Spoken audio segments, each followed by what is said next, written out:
Hey, Laura J. here on the final day of 2023. The year album 23 did not come to be because it didn't come together. I couldn't get it together. I couldn't get the team to want to play, and so it didn't happen. Even though I worked toward it all year, it didn't happen. And I don't even take it as a failure, to be honest, because I learned so much in the process of not getting it done because I persisted in trying, building the momentum, making the effort, learning what didn't work in order to get to this final point where I believe that I have found team players that are working towards common goals to actually be able to become more whole in ourselves and the cells of our bodies, as well as the artistry that we have an opportunity to bring into existence if we are willing to collaborate and say, my friend Rosemary made that painting.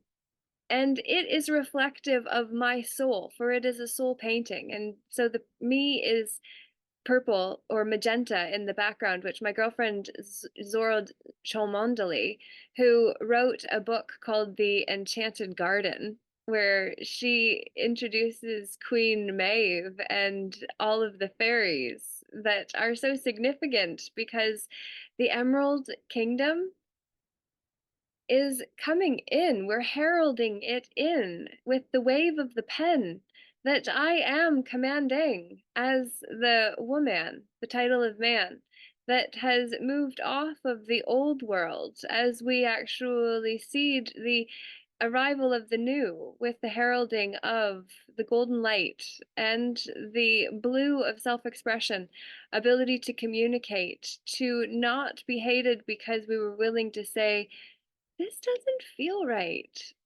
I am not political, religious, or in any way affiliated with a class or group of belief systems that would limit me in my ability to go to a buffet and choose out only those items that I desire personally, because I have that preference and am going to gravitate toward my preferences and need to not be interfered with in that ability to enjoy my meal that I choose and put together how I wish to use it within the cell of me, the structure of my ideologies about what it means to be me and how to best care for my vessel that transports my light through this life in, I am the one that must create a syntax of applied meanings to words, which are boxes that are used to confuse us and limit us. And yet, we need the structure of syntax. We just don't need the sin of tax and all that ball of wax that is burning to the wick now as we stick to creating the new world in a way that is now. The new orderly world is the one that we create because we chose to relate to what exists in a new way. So, this is my new interpretation of the hierarchy of creation. You see my reflection in it because there are screens involved, which are where an interface interferes with my ability to relay this information to you one on one. Instead, we're having some fun in a camera where I talk to a screen and pretend that it's you who has been listening to me, which is why I do ask you to leave your comments down below to know what actually arose for you if we had have been in conversation, so that I know how to fill in gaps where you may have fell because I lapsed, closing the gap in that. So you can register kids in the Bible. That's it.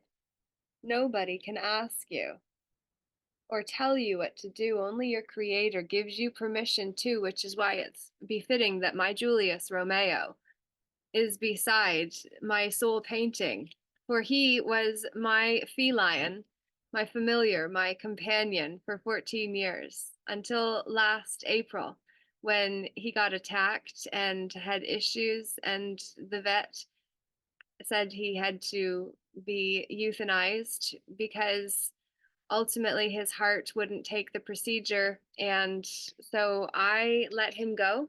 And 2 weeks later, I finished writing Fully Committed, the sacred sojourn of now.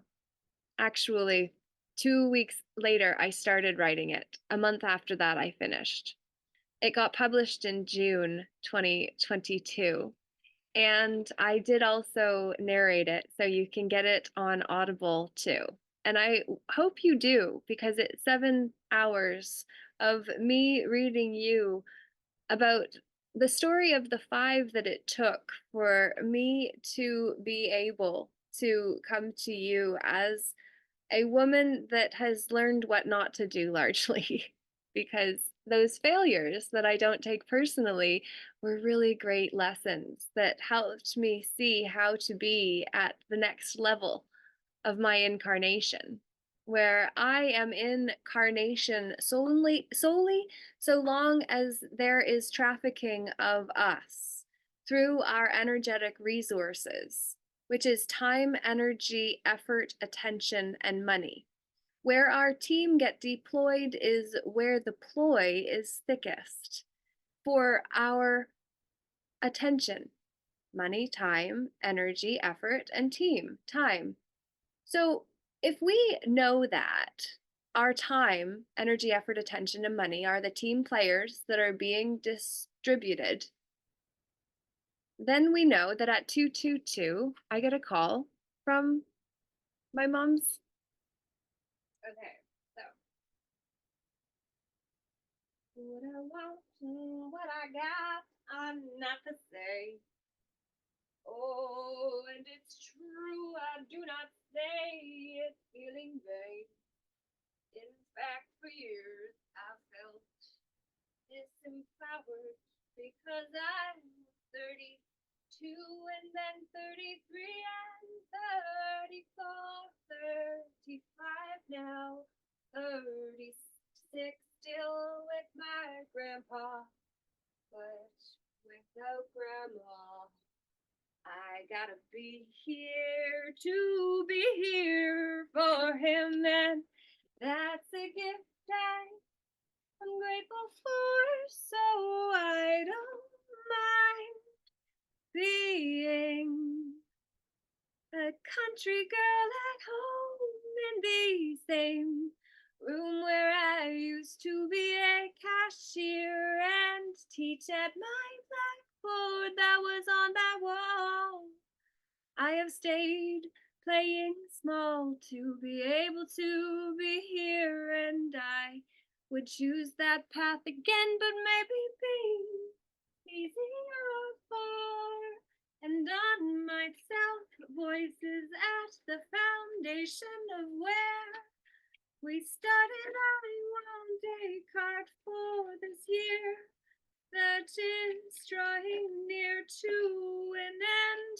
Knowledge is at the forefront with divinity and power, and love is there with union flipped out. I wonder if we will come into unity with one another. I wonder, caretaker, intuition, and vibrational simplicity are the 4 that were on the floor behind the knowledge. Tilted and upside down surfacing is what we're doing. And this one's over. Take flight, it's not time. Right in this moment, starseed, have faith. These are the cards for 2024. That's not true because I was doing the reading for 2023. I thought, take your power back by seeing the key in the solar plexus of the feline when she's purring like an imagine you can be gifted with the violet flame. What does that mean? Truly I plead, I'd like to know what the gold flame, wow, gold flame, what the gold flame is when purple flame is over recognition for the giftedness. It's your birthing as we bring this new orderly world to the fore through music. Album 24 is where it's at. I'm launching album 24. Surfacing now is what we find as we are the caretakers of the future generations, like the ones before us looked after us, and we gotta look after the next ones to be the gatekeepers to the new orderly world. Order is part of the gift we leave. The ones who come after us, frequency shifts what we are doing. Worthy comes before prayers, which was the card I was looking for when I picked up worthy. So what is more, our prayers must be to feel like we are enough and to get to the point where we say we've had enough. You see the color shift right there. It's time for us to share what 2024 will be. That's what the cards I'm calling for now. Birthing recognition and feline at the bottom, the violet flame. Of course, I said I wanted to better understand that, because in 2021, in fact, I got involved with the teachings of Elizabeth Clare Prophet under the Summit Lighthouse. We can be tricked by our intuition, is the only tuition we really need if we know how to ask. Surfacing from underneath is what we need to start thinking about as we make contact with the divine inside. That radiates love to all sides, because we see that we are caretakers of one another.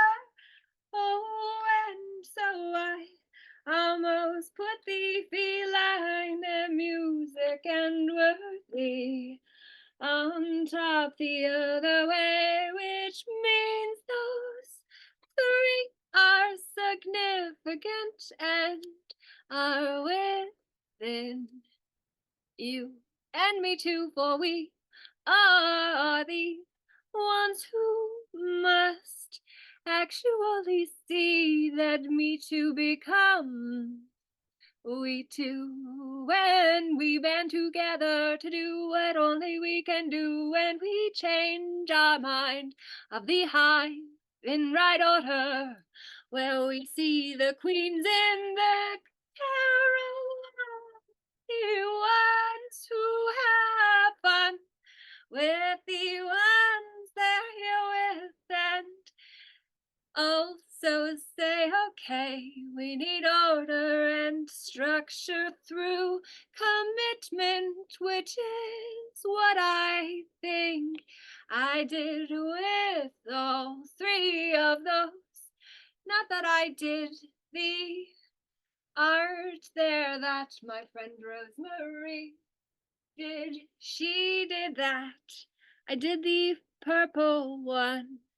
And my Julius Romeo represents Julius Caesar and his reign, which has been living on through the ideological state apparatuses under the line, where we then find the repressive state apparatuses where community versus incorporation is under box upon box, which makes us feel really boxed in. And when we feel like that, we are skating on thin ice. So that is never nice, which is why we must see the private-public partnerships at the bottom, that public servants fill positions of men and women step into them and become weapons for the corporation, the corpse that orates through the joker who's sent in to navigate the terrain he finds him or herself in. That's where we must begin, where we are.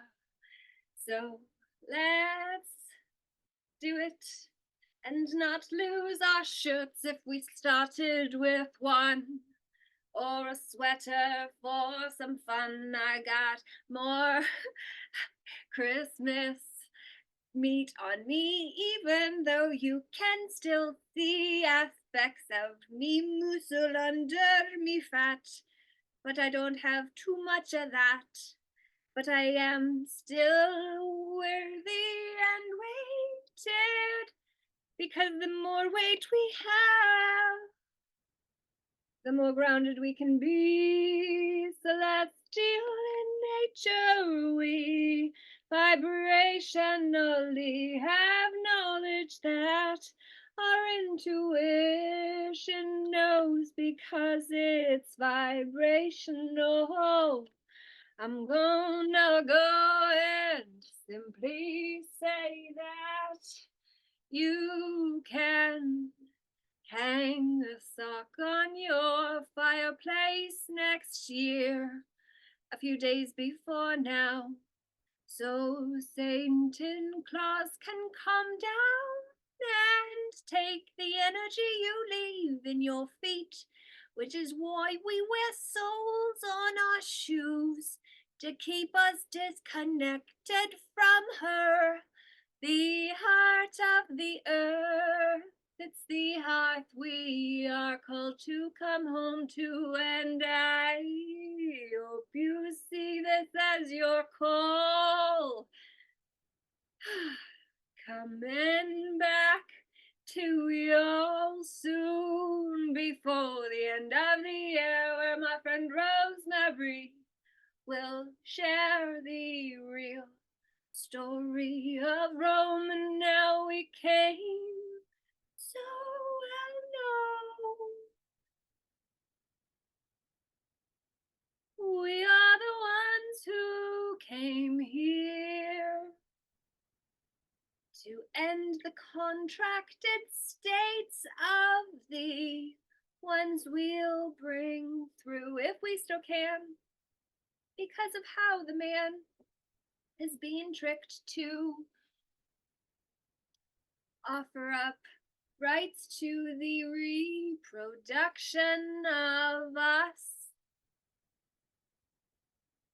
and our creative babies that could inspire nations to hate the orations of the corporations that have been operating by hidden hands for the Holy See and different corporate logos, logic that those who host the ghost of the body of information behind all the BS carries the gestalt of all that with this one thing.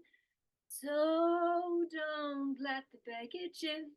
Pick what you like, see how it fits, so long as you don't cause no harm, loss, or fraud to another or yourself, either, because you need to look after your vessel. You must see the vessel of the Vatican is only in control, conning and trolling your person, and the constructions and the capitalized versions that you where you are. And to be in merchant law, mercantile, where goods and wares are what we wear and do and see ourselves to be. Our BS no longer becomes the sale we see ourselves to be making, for we have taken up corporate banners for others to sell their wares, calling them products and programs. I've got a program starting tomorrow. It's not complete fully, but I've got a lot of neat stuff in there and I want to do it live with you. So what I'm proposing is that we do it via Patreon. And then I hear a no, but why not? So let's do it. I'll go live over there and you can buy your way in for $5 a month if you choose. $5.55. In fact, because the next level would be 1111, and there's more where you can support me in being the artist I am. I am a woman that creates and calls you to consciously create to and knows the few great artists. Ooh, my grandma Audrey, mom's mom, she painted that as well. Magnificent. I had another one that broke years ago, but damn. What amazing. What an artist. This is who I come from. This was the womb that carried me. And all of the ones that are inside of me, should I ever be so blessed as to have a mate that wants to make a life, literally. Wouldn't that be something? Maybe. Which is my favorite story. And I'm going to end this message with an invitation to join me and a friend, Rosemary, today on the I cannot do it live to my Peaceful Inner Warriors United channel yet because I don't have enough subscribers, which is why I need your help to up the number of subscribers on Peaceful Inner Warriors United, which is connected to Laura J.E. Hamilton, which I've had since 2015 and have over 1,100 videos on. I have been prolific in my content creation because I don't have time to go back and look at what I've done so much as just keep going forward. But consistently, my message have stayed similar, except for times where I have been led astray by others' BS, such as Summit Lighthouse and the whole concept of the violet flame. And the fact there are entities feeding off of all those offering decrees to entities that are feeding off of the energy generated en masse by these decree sessions that have a lot of energy because it's literally ours and we're giving it to entities. I could feel it, but I didn't understand because it was unspoken and it's not spoken of either. Because when I had mentioned it to Michael Seegers, who I did the Michael and Laura show with for 12 episodes, to give him an opportunity to share his belief systems as a student of the Summit Lighthouse since, for 40 years. And he had a lot of information. The first time we connected, upon a recommendation from a friend who said, "Oh, you've got to hear the decree for Save the Children," which obviously I'm all about. So she said, "Connect with Michael and he'll be able to help you better than I could because he's my mentor." So I did. And when we did, it was a 9-hour first visit that was just overwhelming, but I have capacity to handle that. Yet I could see that he needed a platform to be able to share his message en masse, so it wasn't just one-on-one, which is more limited in scale. And I am always more so about making a larger impact, which is why I talk about ideological state apparatuses and repressive state apparatuses, with the roles that we take on under those at the bottom that make us feel so boxed in under corporations and their names, which are ultimately the way that we get limited in bigger and bigger ways, and why I say that we have to actually look at a bigger scale. No longer can we just start focusing on Canada, where we live, and wherever it is that you live, that being your primary concern, absolutely is necessary. But the thing that we have to recognize is that we're literally on a board game. And the board game have all the countries as land masses that are to be dominated by a hegemony of ideological state apparatuses backed by repressive state apparatuses that enforce the rules of the ones that give them authority to enforce the rules that they proclaim, declare, and ultimately mandate, telling man who to date when I say, but wait, if you tell me who to date and I don't like your choice, but I'm stuck with it to live with it, simply because you wrote a script and I bought it hook, line, and sinker, how does that work? How is there no liability for someone who writes a script for someone that harm is caused to by a wrong prescription, when that one that was prescribed it wrongly and placed into a victim position, they have a responsibility and opportunity to actually learn how to learn from lessons that have been hard won. But one nonetheless, we lived through it.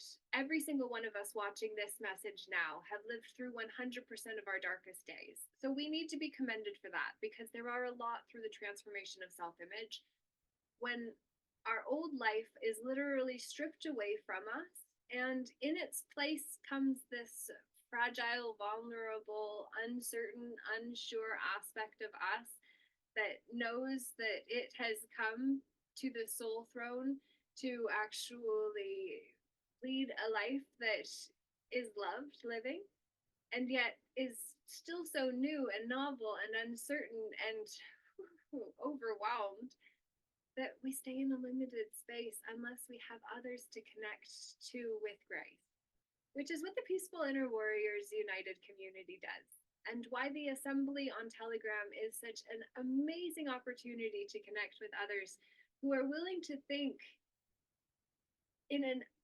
alternative way that is respectful to those that we are playing with. Because if it is not respectful, then it's not going to be relatable to everyone, because our guards will already be up on the defensive, and that doesn't help anyone. So we really need to get back to being real, which means relatable and respectful, as well as respectable. Ethical is how we actually don't respect bulls of bullas under church bodies that we don't even worship in or know the practices of, but have somehow been incorporated into through this holy see that we didn't see, but now we say, wait a minute, no, wait, thanks, but no thank you. And then we need to be altruistic in the sense that we can't just be looking out for number one, me, mine, myself. Those are very powerful positions, yes. But when we speak to others, we have to see the we, us, ours, ourselves that is actually in that first person pronoun position within the office of man that is so vital for us to understand. Because vitalism and materialism are the way that spirituality and religion have been competing, even though they're sides of the same spectrum or coin, which means that if you flip one over, the other is there, which means that you cannot have one without having the other, for one's definition comes from the other side. So why don't we just start to understand that the divide is actually between sides of the same coin, which means that we throw out the coin of Caesar's and give it back to Caesar, my Julius Caesar, Julius Romeo being who he was actually named after, even though I didn't realize it when I did it in 2007, when I met him and he looked at me as if, who are you? and then fell asleep in my arms, and I knew he had chose his home. So even though I didn't go into the pet shop to get a cat, I just went for yogurt drops for my hamster named Cannabut, stemming from my love for cannabis. So it was a joke, but not, because that is the story behind how I got my Julius Caesar, that I named Julius Romeo because it was recommended that I call him Romeo, which sounded like a cliche cat's name, but it was also very nice. And then I found out that Romeo was actually how Romeo was originally pronounced before it was bastardized by the pronunciation of others in other spaces or lands that didn't understand the original pronunciation or dialect, so then just did their best to do it the best they could, which was enough, which was good enough. But Romeo and Romeo stem from the same, yo. So, all of this is to say that Rosemary today and I will be going deep into lies that we didn't even know we needed to wake up from, because they are so deep and low that we just say, whoa, hold your horses, pull those reins. Well, did you know that Reine, Reine, is the queen in French on the chessboard that we're playing different roles in, different lives in? Because every one of us are connected to someone else's life. Because everyone who knows us have a thread connected between us. It's the golden thread that Rosemary painted into my piece of art that I am so grateful to start using as we get album 24 going, which is where we are going to finally have the album in July. July 22nd is the anniversary of the first two albums, which you can find at album22.com, album number 22.com, or that's the best way to do it. It's got access to all of them. Oh my God, that's so funny. So that's what I got for you. I'm going to turn this light on and say that the guitar, my dad thinks that it would be really good for me to learn how to play, and I do believe that he is right. Yet I haven't wanted it bad enough yet, because I've been working on this story, the real story of Rome, which is the reality of our empowerment. For when we see the me, that the reality of my empowerment has been for the circle or cycle of us, these cards, whichever drop, are for 2024. And this one, oh my goodness, how exciting. So, this is the number 7. When it landed, I thought it was the egg. I thought it was an egg with a scene. And yet it's the dragon with the men fighting against him, or trying to guard against the dragon of the 7 of arrows. We have the hanged man, the hanged dragon, for a delay, some waiting around before. Oh yeah, there we go. The harpist calls, and I, so you know, called myself a siren of the light. So consider this your invitation tonight to actually see the tower fall. Wow, I read it upside down, y'all. The tower falls to right it, and the man who has been pressed down was upside down. He was being held upside down, so his view is skewed, and now he's being free to fly the dragon instead of pressed down by him. So I say to you, the sin would be to believe we are any less than we are, which isn't true. We stand and drink with the stallion behind. A story of maybe comes back round always. I love that she's backing him, standing there with fire behind her as all the maidens and matriarchs cheer above the baby dragon, which are our dreams. The stakes in the ground we have planted, these seeds we've planted before now that are leading to sunny skies and waterfalls. My oh my, can you try to stand proud and take your man's lead? Let the dragon inside of you stand holding the Torah, the box of BS he stands behind to say he supports that and will dive because he's hypnotized. And so the all-seeing eye tames the beast inside, and then we say he no longer has to hide. He can blaze in all his glory. That's just what I want for the man I get to be with as the stallion. I don't want to have to trap or keep contained. I want him to know the ocean of me and to rock with me.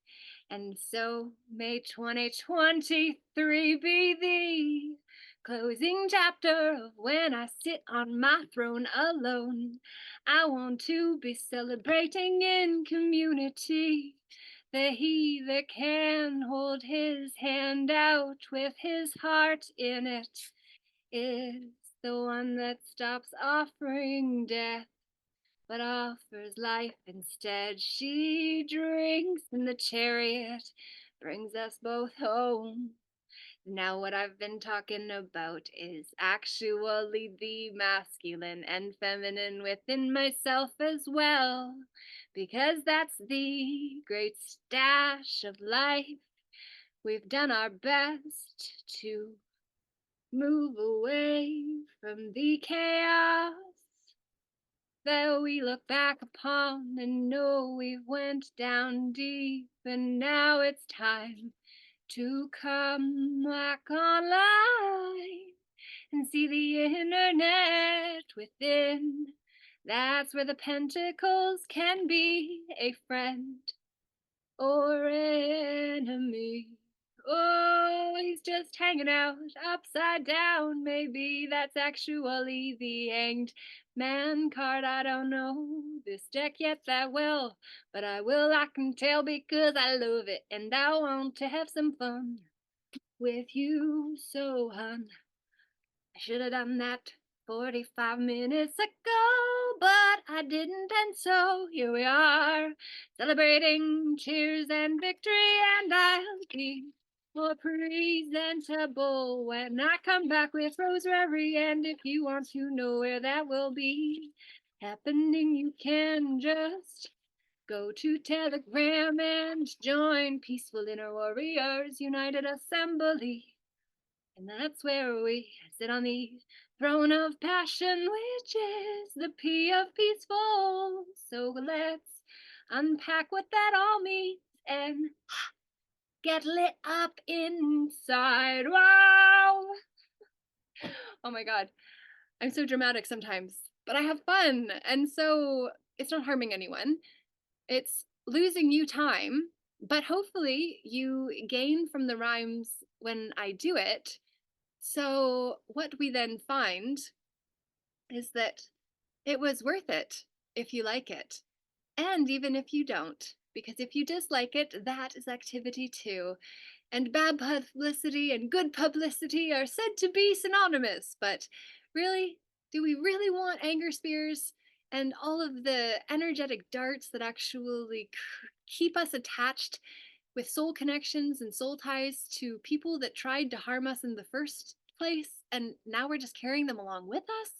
I think not. So let's talk about all of that energetically and see that the drama triangle of the victim, rescuer, and persecutor or punisher, that is the disempowered side of the empowered dynamic that we're going to talk about when we get together and start 2024 off on a high note. Peace. I bet each of these actually will take us to our knees to be knighted. And I'm guided to page 61 for the chapter on the wonderful Emerald City of Oz. Are you ready for it? Yes, is that the Wizard of Oz booklet? You bet your bottom dollar. Wow. I had to Let me read it see. for a children's literature course. Let me see if I have an e-copy on my phone. Okay, Let me cool. see. I'm going to start reading while you do that, okay? Go ahead. Even with eyes protected by the green spectacles, Dorothy and her friends were at first dazzled by the brilliancy of the wonderful city. The streets were lined with beautiful houses, all built of green marble and studded everywhere with sparkling emeralds. They walked over a pavement of the same green marble, and where the blocks were joined together were rows of emeralds set closely and glittering in the darkness of the sun. The window panes were of green glass, even the sky above the city had a green tint, and the rays of the sun were green. There were many people, men, women, and children, walking about, and these were all dressed in green clothes and had greenish skins. They looked at Dorothy and her strangely assorted company with wondering eyes, and the children all ran away and hid behind their mothers when they saw the lion, but no one spoke to them. Many shops stood in the street, and Dorothy saw that everything in them was green. Green candy and green popcorn were offered for sale, as well as green shoes, green hats, and green clothes of all sorts. At one place, a man was selling green lemonade, and when the children bought it, Dorothy could see that they paid for it with green pennies. There seemed to be no horses nor animals of any kind. The men carried things around in little green carts which they pushed before them. Everyone seemed happy and contented and prosperous. The guardian of the gates led them through the streets until they came to a big building exactly in the middle of the city, which was the palace of Oz, the great wizard. There was a soldier before the door dressed in a green uniform and wearing a long green beard. I just want to point out the propaganda in the place that may have had a tyrannical dictatorship as to why people could only choose green. Like, what if you had a phobia to it and preferred any color except for green? What would you do in a place such as that? It would seem not to be where you would wish to be. You know the green screen? Yeah. And your green The shirt? Yeah, the green screen. You know, I think why do they when they make movies, they use what they call a Why? green screen. What does it cover? The green, well, that's a good question. Do you ask knowing the answer already? No. Okay, hold on. Let me find. I gotta find that out because Okay. I was the reason why they do that. Why do they? Because if in this booklet they're using the green now, and in the media, the movies they have the green screen. What's here they're sticking to it must be green. Why is it green? And because the grass is green, the sky is blue. It's So the what grass is the greener on the other side where you water the grass. That's the replication of nature. It's the counterfeiting of things. The world that is made to seem green, but is not. It's only just so? shades. So parents tell you, do not think that because the grass is greener on the other side, all is well. Don't you for once think that. So they make you, they give you this programming to not desire that which you see is so green, is so wonderful. No, no, no. Not all that glitters is gold. Yeah. Okay. You look up that piece, and I'm going to keep on reading because this is Okay, go that's ahead. gold. Like literally, we're finding keys here, and I'm grateful for you. So at 1:20 in the morning, I'm going to carry on. Here are strangers, said the guardian of the gates to him, and they demand to see the great Oz. Step aside, answered the soldier, and I will carry your message to him. So they passed through the palace gates and were led into a big room with a green carpet and lovely green furniture set with emeralds. The soldier made them all wipe their feet upon a green mat before entering this room, and when they were seated, he said politely, "Please make yourselves comfortable while I go to the door of the throne room and tell Oz you are here." They had to wait a long time before the soldier returned. When at last he came back, Dorothy asked, "Have you seen Oz?" "Oh, no," returned the soldier. "I have never seen him, but I spoke to him as he sat behind his screen and gave him your message. He says he will grant you an audience, if you so desire, but each one of you must enter his presence alone, and he will admit but one each day. Therefore, you must remain in the palace for several days. I will have you shown to rooms where you may rest in comfort after your journey." "Thank you," replied the girl. "That is very kind of Oz." The soldier now blew upon a green whistle, and at once a young girl, dressed in a pretty green silk gown, entered the room. She had lovely green hair and green eyes, and she bowed low before Dorothy as she said, "Follow me, and I will show you your room." So Dorothy said goodbye to all her friends except Toto, and taking the dog in her arms, followed the green girl through 7 passages and up 3 flights of stairs until they came to a room at the front of the palace. It was the sweetest little room in the world, with a soft, comfortable bed that had sheets of green silk and a green velvet counterpane. There was a tiny fountain in the middle of the room that shot a spray of green perfume into the air, to fall back into a beautifully carved green marble basin. Beautiful green flowers stood in the windows, and there was a shelf with a row of little green books.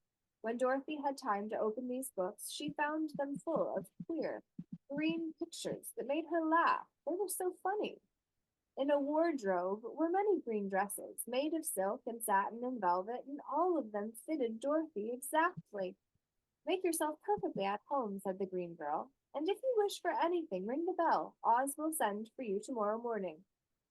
She left Dorothy alone and went back to the others. These she also led to rooms, and each one of them found himself lodged in a very pleasant part of the palace. Of course, this politeness was wasted on the Scarecrow, for when he found himself alone in his room, he stood stupidly in one spot, just within the doorway, to wait till morning. It would not rest him to lie down, and he could not close his eyes, so he remained all night staring at a little spider, which was weaving its web in a corner of the room, just as if it were not one of the most wonderful rooms in the world. The Tin Woodman lay down on his bed from force of habit, for he remembered when he was made of flesh. But not being able to sleep, he passed the night moving his joints up and down to make sure they kept in good working order. The lion would have preferred a bed of dried leaves in the forest, and did not like being shut up in a room, but he had too much sense to let this worry him, so he sprang upon the bed and rolled himself up like a cat and purred himself asleep in a minute.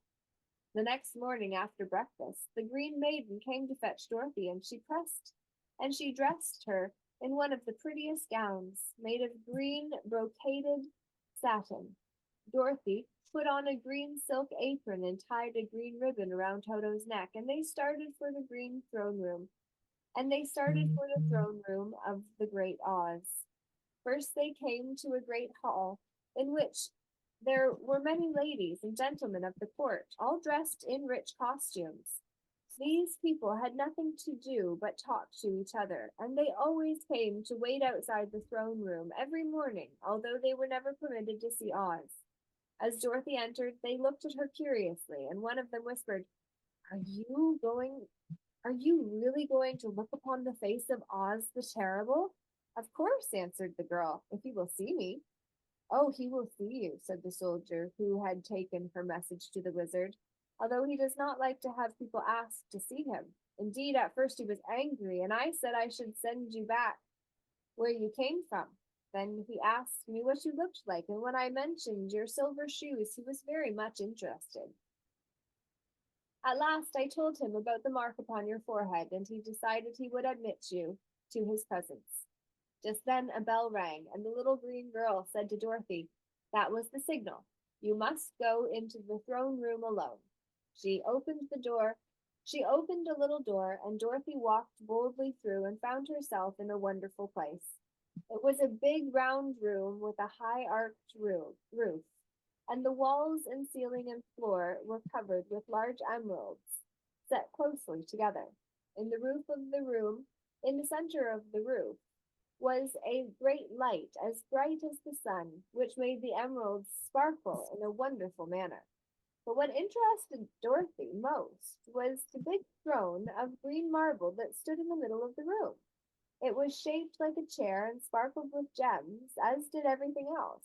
In the center of the chair was an enormous head, without body or support, without body to support it, or any arms or legs whatever. There was no hair upon this head, but it had eyes and nose and mouth, and was bigger than the head of the biggest giant. As Dorothy gazed upon this in wonder and fear, the eyes turned slowly and looked at her sharply and steadily. Then the mouth moved, and Dorothy heard a voice say, "I am Oz, the great and terrible. Who are you, and why do you seek me?" It was not such an awful voice as she had expected to come from the big head. So she took courage and answered, "I am Dorothy, the small and meek. I have come to you for help." The eyes looked at her thoughtfully for a full minute. Then said the voice, "Where did you get the silver shoes?" "I got them from the Wicked Witch of the East when my house fell on her and killed her," she replied. "Where did you get the mark upon your forehead?" continued the voice. "That is where the good witch of the north kissed me when she bade me goodbye and sent me to you," said the girl. Again the eyes looked at her sharply, and they saw she was telling the truth. Then Oz asked, "What do you wish me to do?" "Send me back to Kansas, where my Aunt Em and Uncle Henry are," she answered earnestly. "I don't like your country, although it is so beautiful, and I am sure Aunt Em will be dreadfully worried over my being away so long." The eyes winked 3 times, and then they turned up to the ceiling and down to the floor, and rolled around so queerly that they seemed to see every part of the room. And at last they looked at Dorothy again. "Why should I do this for you?" asked Oz. "Because you are strong and I am weak. Because you are a great wizard and I am only a helpless little girl," she answered. "But you are strong enough to kill the Wicked Witch of the East," said Oz. "That just happened," returned Dorothy simply. "I could not help it." "Well," said the figurehead, "I will give you my answer. You have no right to expect me to send you back to Kansas unless you do something for me in return. In this country, everyone must pay for everything he gets. If you wish me to use my magic power to send you home again, you must do something for me first. Help me, and I will help you." "What must I do?" asked the girl. "Kill the Wicked Witch of the West," answered Oz. "But I cannot," exclaimed Dorothy, greatly surprised. "You killed the Witch of the East, and you wear the silver shoes, which bear a powerful charm. There is now but one wicked witch left in all this land, and when you can tell me she is dead, I will send you back to Kansas, but not before." The little girl began to weep. She was so much disappointed. And the eyes winked again and looked upon her anxiously, as if the great Oz felt that she could help him if she would. Oh, as if the great Oz felt that she could help him if she would. "I never killed anything willingly," she sobbed. "And even if I wanted to, how could I kill the Wicked Witch? If you, who are great and terrible, cannot kill her yourself, how do you expect me to do it?" "Not know," said the head, "but that is my answer, and until the Wicked Witch dies, you will not see your uncle and aunt again. Remember that the witch is wicked, tremendously wicked, and ought to be killed. Now go, and do not ask me to see me again, and do not ask to see me again until you have done your task." Sorrowfully, Dorothy left the throne room an employee of he who claimed himself to be the Wizard of Oz, and went back where the lion and the scarecrow and the tin woodman were waiting to hear what Oz had said to her. There is no hope for me, she said sadly, for Oz will not send me home until I have killed the wicked witch of the West, and that I can never do. I cannot betray my conscience or stake my soul on the line for a whim of a man who cannot do what he asks me to do for himself. Her friends were sorry, but could not. Her friends were sorry, but could do nothing to help her. So she went to her own room and lay down on the bed and cried herself to sleep, feeling pressed down, depressed, repressed, suppressed, compressed, pressed down. The next morning, the soldier with the green whiskers came to the Scarecrow and said, "Come with me, for Oz has sent for you." So the Scarecrow followed him and was admitted into the great throne room, where he saw, sitting in the emerald throne, a most lovely lady. She was dressed in green silk gauze and wore upon her flowing green locks a crown of jewels. Growing from her shoulders were wings, gorgeous in color and so light as they fluttered, if the slightest breath of air reached them. When the Scarecrow had bowed as prettily as his straw stuffing would let him, before this beautiful creature, she looked upon him sweetly and said, "I am Oz, the great and terrible. Who are you, and why do you seek me?" Now the Scarecrow, who had expected to see the great head Dorothy had told him of, was much astonished, but he answered her bravely, "I am only a scarecrow stuffed with straw. Therefore I have no brains, and I come to you praying that you will put brains in my head instead of straw, so that I may become as much a man as any other in your dominions." "Why should I do this for you?" asked the lady. "Because you are wise and powerful, and no one else can help me," answered the Scarecrow, not believing himself to be able to help himself, but I carry on. "I never grant favors without some form of return." "I add form," said Oz. "But this much I will promise. If you will kill for me the wicked witch of the West, I will bestow upon you a great many brains, and such good brains that you will be the wisest of man.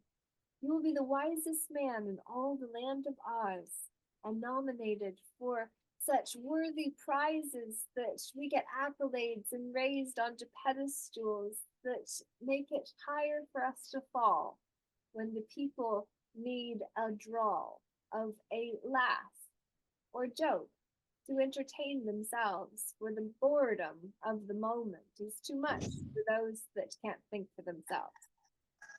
"I thought you asked Dorothy to kill the witch," said the Scarecrow in surprise. "So I did.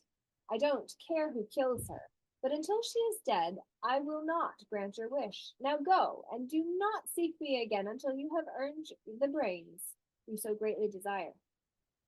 The Scarecrow went sorrowfully back to his friends, pressed down too, and told them what Oz had said, and Dorothy was surprised to find that the great wizard was not a head, as she had seen him, but a lovely lady. "All the same," said the Scarecrow, "she needs a heart as much as the Tin Woodman." On the next morning, the soldier with the green whiskers came to the Tin Man and said, "Oz has sent for you. Follow me." The agent in between. So the Tin Woodman followed him and came to the great throne room. He did not know whether he would find Oz a lovely lady or a head, but he hoped it would be the lovely lady. "For," he said to himself, "if it is the head, I am sure I shall not be given a heart, since a head has no heart of its own and therefore cannot feel for me. But if it is the lovely lady, I shall beg hard for a heart. All ladies are themselves said to be kindly hearted," which is not true, for light in reversal on itself burns. But when the woodman entered the great throne room, he saw neither the head nor the lady, for Oz the shape-shifter had taken the shape of a most terrible beast. It was nearly as big as an elephant, and the green throne seemed hardly strong enough to hold its weight. The beast had a head like that of a rhinoceros, only there were 5 eyes in its face. There were 5 long arms growing out of its body, and it also had 5 long, slim legs. Thick, woolly hair covered every part of it, and a more dreadful looking monster could not be imagined. It was fortunate the Tin Woodman had no heart at that moment, for it would have beat loud and fast from terror. But being only Tin the Woodman was not at all afraid, although he was much disappointed. I am Oz, the great and terrible, spake the beast, in a voice that was one great roar. Who are you, and why do you seek me? I am a woodman, and made of tin. Therefore I have no heart and cannot love. I pray you to give me a heart, that I may be as other men are. Why should I do this? Demanded the beast. Because I ask it, and you alone can grant such a wish. And you alone can grant my request, answered the woodman. Oz gave a low growl at this, but said gruffly, If you indeed desire a heart, you must earn it. How? Asked the woodman. Help Dorothy to kill the Wicked Witch of the West, replied the beast, and accrue the karma for doing so. When the witch is dead, come to me, and I will then give you the biggest and kindest and most loving heart in the land of Oz. For we all want to have the biggest and best and the baddest and the worst and the best and all of the rest of those titles, statuses, personages, marks, ways to distinguish and classify and categorize things. So the Tin Woodman was forced to return sorrowfully to his friends and tell them of the terrible beast he had seen. They all wondered greatly at the many forms the great wizard could take upon himself, and the lion said, If he is a beast, when I go to see him, I shall roar my loudest, and so frighten him that he will grant all I ask. And if he is the lovely lady, I shall pretend to spring upon her, and so compel her to do my bidding, for he was a ferocious beast. And if he is the great head, he will be at my mercy, for I will roll his head all about the room until he promises to give me what I desire, what we desire, for he now speaks for the ones that he loves and wants to protect and defend. So be of good cheer, my friends, for all will be well. The next morning, the soldier with the green whiskers led the lion to the great throne room and bade him enter the presence of Oz. The lion at once paused. The lion at once passed through the door, and glancing around, saw to his surprise that before the throne was a ball of fire, so fierce and glowing he could scarcely bear to gaze upon it. Light burns, I said, in reversal. His first thought was that Oz had by accident caught on fire and was burning up. But when he tried to go nearer, the heat was so intense that it singed his whiskers, and he crept back trembling to a spot nearer the door. Then a low, quiet voice came from the ball of fire, and these were the words it spoke. I am Oz, the great and terrible. Who are you, and why do you seek me? And the lion answered, I am a cowardly lion, afraid of everything. I come to you to beg that you give me courage, so that in reality I may become the king of beasts, as men call me. Why should I give you courage? Demanded Oz. Because of all the wizards, you are the greatest and alone have power to grant my request, answered the lion. The ball of fire burned fiercely for a time, and the voice said, Bring me proof that the wicked witch is dead. In that moment, I will give you courage.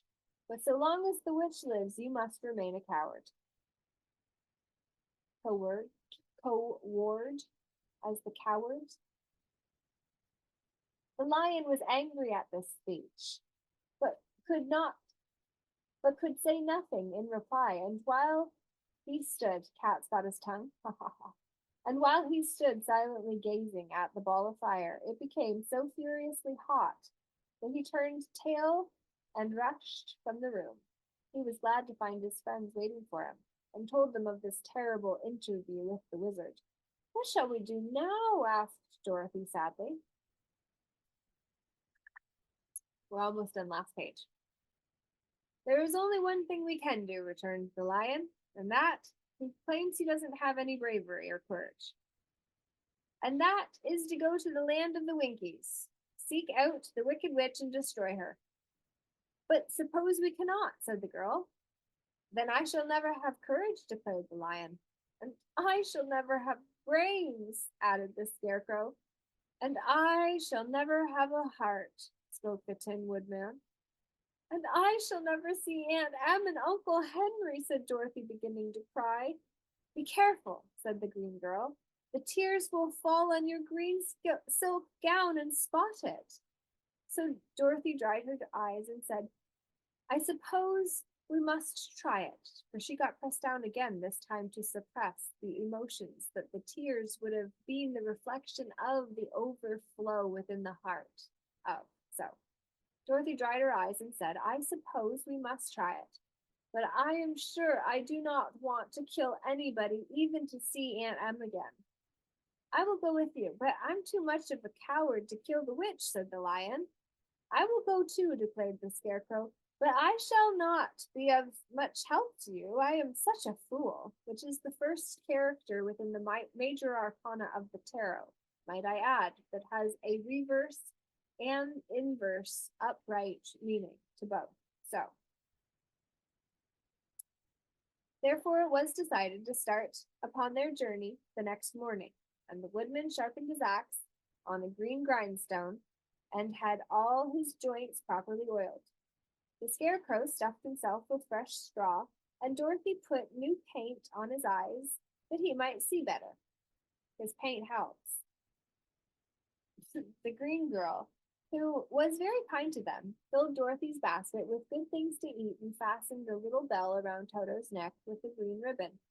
They went to bed quite early and slept soundly until daylight, when they were awakened by the crowing of a green cock that lived in the backyard of the palace, and the cackling of a hen that had laid a green egg, for she was cackling just as significantly as if she had laid a fully grown human or a egg. My friend Neil has a joke about laying hen's eggs and about the cackle being equally loud regardless of the size of what has been dropped, which just makes me laugh every time, but I can't remember it verbatim. But anyway, we have just literally read the Emerald City. The top. I listened. I'm gonna read something now that has that explains the. It says the. I asked a question. I said, "What is the? Why is the green color in the book?" Let me turn on this video. Here we go.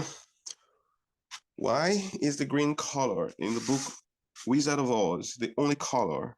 And they were not allowed to choose any other color. And what is the reason the green screen is used in making motion pictures? Any connections? Hello, this is Bing. I can try to help you with your question. The green color in the book The Wizard of Oz is used to symbolize the Emerald City, which is the capital of the land of Oz and the residence of the wizard. The author L. Frank Baum used different colors to represent the different regions of Oz, such as blue for the Munchkins, yellow for the Winkies, purple for the Gillikins, and red for the Quadlings. The green color of the Emerald City is also a deception, and the city is not really green, but only appears so because the wizard makes everyone wear green-tinted spectacles. This is a way of showing the wizard's power and influence over the people of Oz, as well as his ability to create illusions and hide his true identity. And finally, the green screen in filmmaking is a technique that allows filmmakers to insert different backgrounds or elements into a scene by replacing a certain color, usually green, with another image or video. The green color is chosen because it is different from human skin tones and most clothing, and it is easy to isolate and remove digitally. The green screen technique enables filmmakers to create realistic or fantastical settings without having to build expensive sets or travel to distant locations. It also allows filmmakers to add special effects such as explosions, creatures, or weather to enhance the scene. Well, not really finally, previously. There is no direct connection between the green screen in the book, The Wizard of Oz, and the green screen in filmmaking, as they are used for different purposes and in different media. However, one could argue that both the green color and the green screen are ways of creating and manipulating the perception of reality, and that both have something to do with the theme of illusion and deception. In the book, the wizard uses the green color to make the Emerald City seem more impressive, impressive, impressive, and magical than it really is, and to conceal his own identity and limitations. But who is the Wizard of Oz? In filmmaking, the green screen is used to make the scenes seem more realistic and immersive than they really are, and to hide the artificiality and limitations of the production.